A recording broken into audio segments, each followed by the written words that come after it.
Hi, I'm Karl for SG Education, and I'm delighted to support the CESI conference today. So we're just going to look at some of the products we're focusing in on for the day.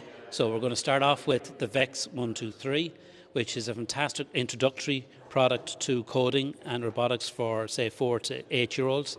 One of the big advantages of the 123 is that it doesn't use screens. So we don't want the kids using screens too early, and this is the product that can take them through coding to 8 years of age without using a screen. We then move on to the Vex Go, which is the next version that is screen-based. You can build small robots. It's very neat and tidy. You've got the little tile here, so it's all compact and is a fantastic development on the next level of the continuum of Vex. And then we move on to the Vex robot here, which would be the IQ, which is used for the Vex Robotics competition, which we had the Nationals in Cork this week.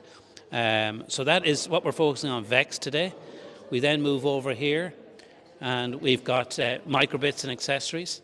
So obviously microbits are a stable product, but we also have brought in products specifically for the computer science project. So you've got the Smart Health Kit here, which is very much focused. The IoT is very popular.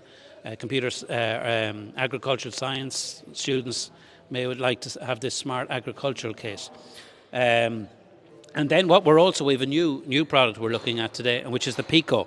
So the PICO allows us to move into different projects. It's got Wi-Fi on it, and we've got a range all around the PICO, and there's a presentation today on PICO from John Hegarty of Clongowes Wood.